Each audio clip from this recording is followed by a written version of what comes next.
think, yeah, this is the time, so we will start. So the whole PowerPoint will include two parts. The first one is Landstar new features. And the second part is the main improvement for this new version Landstar7. So yeah, let's start one by one. So for the new features, so for the new software, actually, when you open the software, there will be a small video to show you the new features of our software. So you can see from the video on the right side. So every time, not every time, for the first time you open the software, there will be a splash screen to show you what is the new features, what we improvement, and yeah, you can skip. You can click skip to skip this video. This video will only pop up one time, so yeah, this what will not be yeah, so it will not affect you too much. It will only appear one time. So next one. So the Landstar 7.3.4 will use the new IMU initialization procedure. So with this new software, you don't need to walk 5 meters. So you just need 2 steps. First step, remain static. The second step, you move the pole downwards and upwards. Normally, you only need to do it.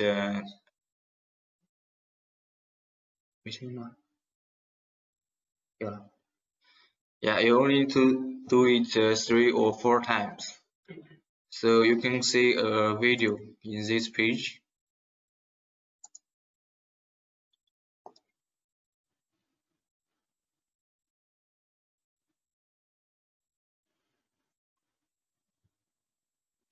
Yeah, this video shows the whole procedure of the new IMU initialization procedure.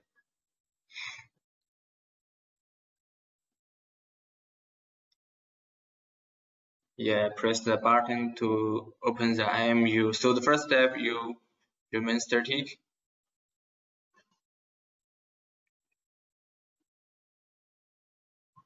Yeah, downwards and backwards around 4 times. Yeah, yeah. This after that, the IMU initialization is has been finished.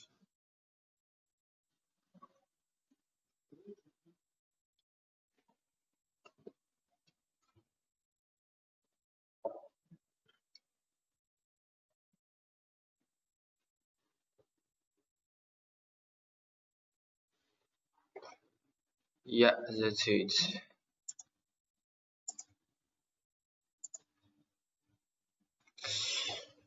The new the other one is the Landstar7 can. This feature only matches the i90 only. So the i90 will send the base station the tiers info through the RTCM message to the rover. So if someone kick the base station or the base station falling down due to the wind, you will see a warning message that the base station is moved. So yeah, so this will be very useful for the end user because you will if the base has been moved, so you will see the warning message, so you may set the base one more time. Yeah, so this is a small video. Yeah, you can see from the video. So here we move the base a little bit, and on the right side there is a warning message that the base has been moved.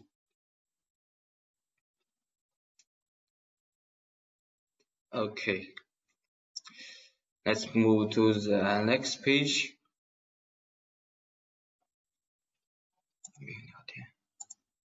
So during the speech, if you have any questions, you can type your questions in the chat window. Okay, let's continue.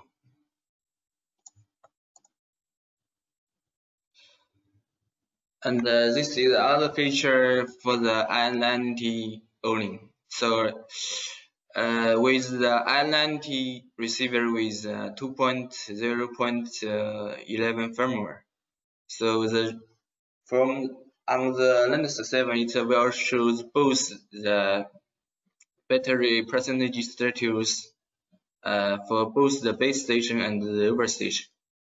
You can see from the pictures on the right side. So actually on the lower part, on the upper part is the battery status of the base receiver. So in the lower part it will be the battery status of the reverse receiver. So actually I can say it's a very inconvenient for the end user because sometimes the user may worry about the battery percentage of the base receiver. So yeah, so in this case the user don't need to go to the site of the base station to check. They can check the battery percentage of the base station from the Landstar7 software. So in other words, from the river side. This battery percentage information will update. So if the base station power percentage is more than 30%, the message will transfer from the base to rover every 10 minutes.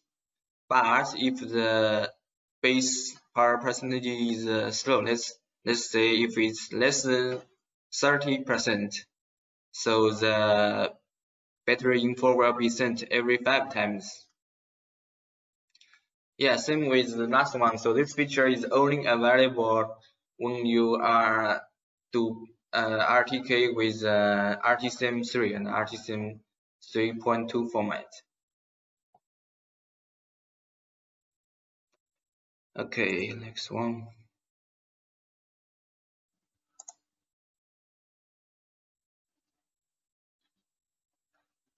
So the new software actually allow you to transfer files. So let's see the video first.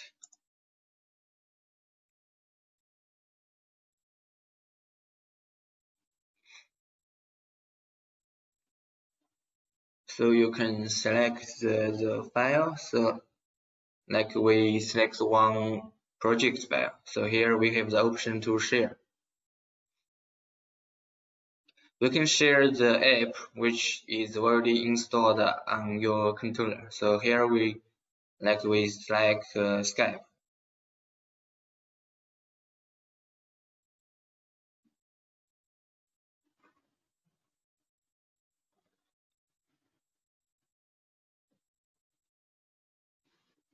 Yeah.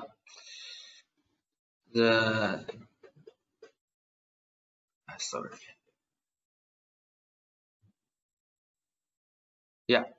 So basically every file, so like the project file, the points file, the work mode information, the codes, the coordinate system, and the reports.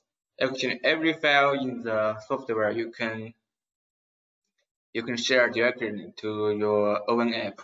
So yeah, this will be more convenient for you. So don't need to collect the cable to PC and export every time. So here we can share directly to your WhatsApp, to your Skype, or to your email. Yeah.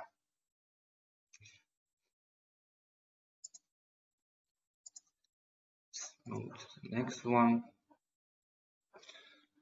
Another one is with this new software, actually you can I think this function only supports the HCE 320 only. So with the physical buttons. So we can assign the different functions for different buttons. So for example, if we want to survey, we can set the survey with the enter button. So in the Landstar7 interface, if you press enter in the controller buttons, the software will measure, so like a store point. And in the Stakeout page, you can set to stake out the previous point or next point. So yeah, you can set it here. So you can set up at the previous point, down at the next point. So in this case, if you want to stake out previous point, you press up button and it will browse from the stakeout dictionary. So yeah, so actually there is the totals buttons you can set. Here is down, enter, up, down, left, right. Usually we can set the enter button as a survey button, or up and down button for the previous point or next point.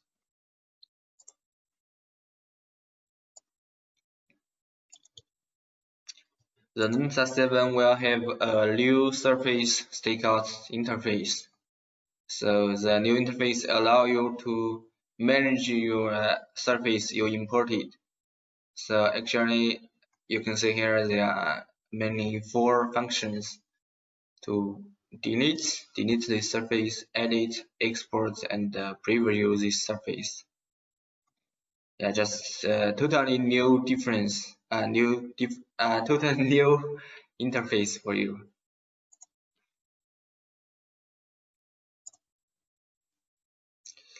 The new Landstar7 software is already supports the echo standard measurement. So actually, if the standard supports the NMEA DBT or NMEA DPT output, you can collect the Bluetooth with the standard through with our Landstar7 software to get the NMEA information. So here we can see like a simple workflow of these hydro survey functions. So the first step, we collect the echo sender.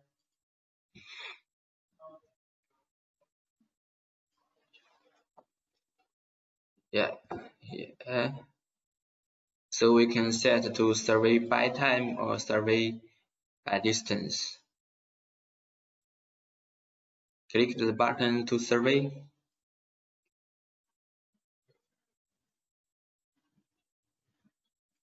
Yeah. For the hydro survey, actually wait backwards a little bit. We need to select the hydro data export. After you export the project, you will see the depth and the coordinates. Yeah, let's continue.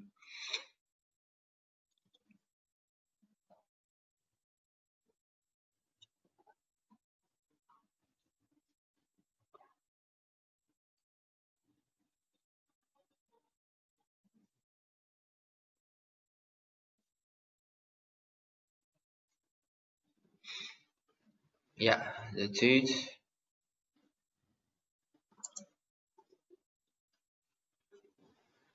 These are the new coding system we added in this version. So yeah, you can see from screen. Actually, we changed the US and the Canada coding system. So yeah, previously we have, but currently we had some updates in this coding system. You can check. And the new languages from Mongolia and Vietnam. So the next part will be the improvement.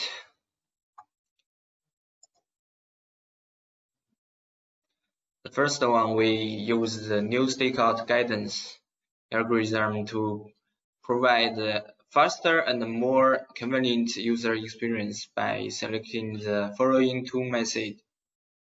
you can see from the right side there are 3 pictures. So the first one you will see a big iron button. So actually in this step, this window will pop up in when you are very far away from the target point. So here you can see if we are 20 meters far from the point. So actually in this case, we don't need to focus a lot on the draw distance. So actually we need to when it's very far, so we need to only focus on the direction. So in the first step, we follow the arrow button. So just go as the arrow showed. So in this case, so we move along with the arrow button. So after we reach like 1 meter, 2 meter, actually you can set in the stakeout tolerance. So in the second step, you can see the second picture. So when we are near the target point, so here we can see a line. So this line shows the collect line from your current position to the target point, and a small iron button. So this iron shows your movement direction. So actually what you need to do is to make the small iron towards the target point. So this means if the target iron is not same with the target point, so you need to adjust a little bit. Yeah, later I will show you a video. So the last one is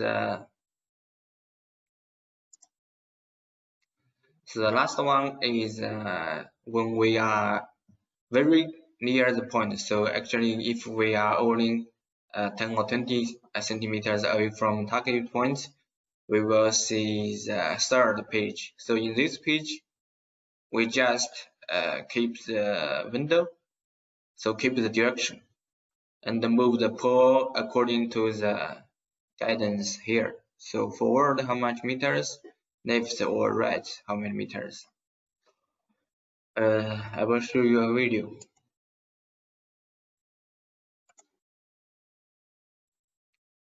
Yeah.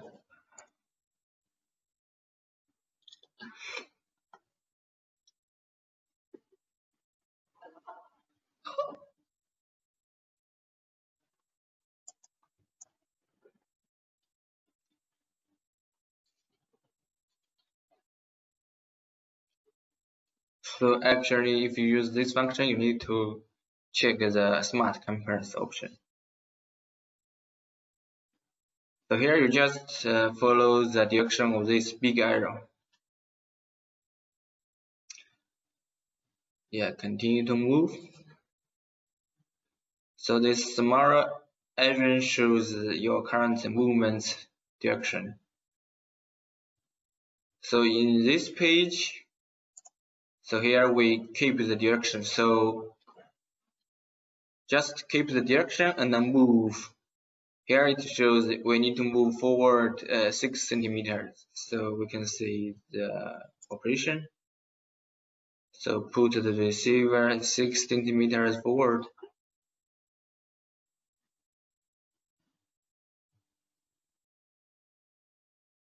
Yeah, to find the target point. We need to be sure that your towards should be fixed. So you don't need to circle yourself. Just in the third step, you only need to put the receiver downwards or forwards, left and right according to the guidance of the small cycle inside the small cycle. Yeah. So I can show you again.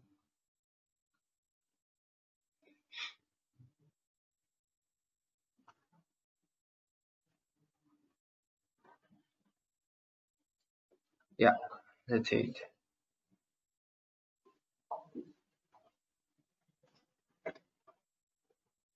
After you find the point, you just click the mirror button.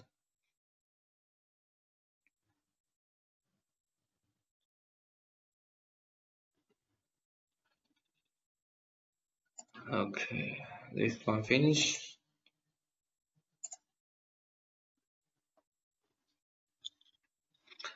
Yeah, the next improvement is that the Landstar7 can scrape all the points from the DXF file. So actually, after you import the DXF file, and the software will pop up a warning message that if you want to add all the points to the Stakeout library. Yeah, I will show you a video. So here we import the file. Sorry. So it will show you that if you want to add wall points into the Stakeout library, if you click yes, then all the points on the DX file will be added into your Stakeout library. So yeah, let's see.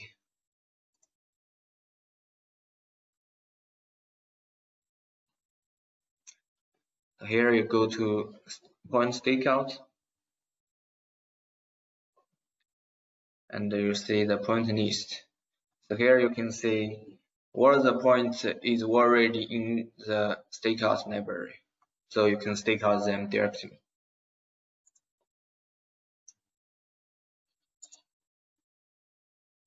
So the next improvement is that you can control the display status of the surface.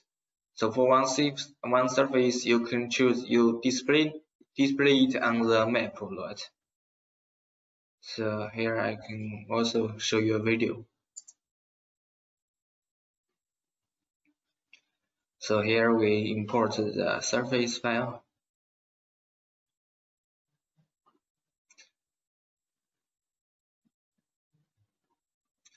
So here, yeah, here you can see if you want to display the surface or not. If you do not want to display it, so uncheck this box.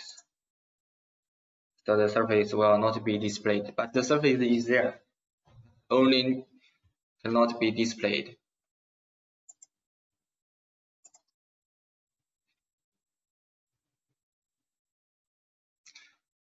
So from the Landstar7 3.3.3, so actually we've already move the GNSS tool apart. So from the Landstar7 7.3.3, so the Landstar7 software and the GNSS tool software, they are two separate software. So actually, the user only need to install Landstar7 for use. Don't need the GNSS tool anymore. Now the GNSS tool will be a configuration tool software for our mainly for the GIS solution. So which means that to work with third-party software for the third-party software development.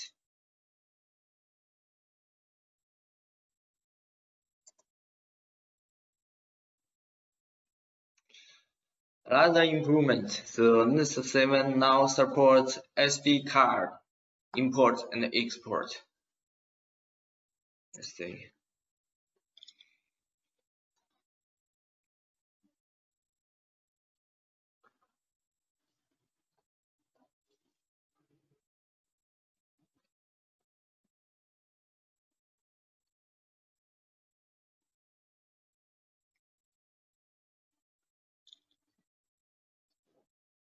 Yeah.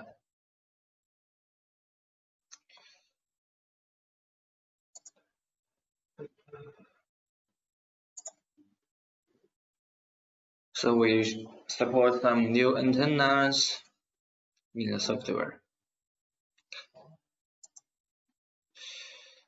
Okay, this is the whole part for the PowerPoint. So the next step will be the questions and answers.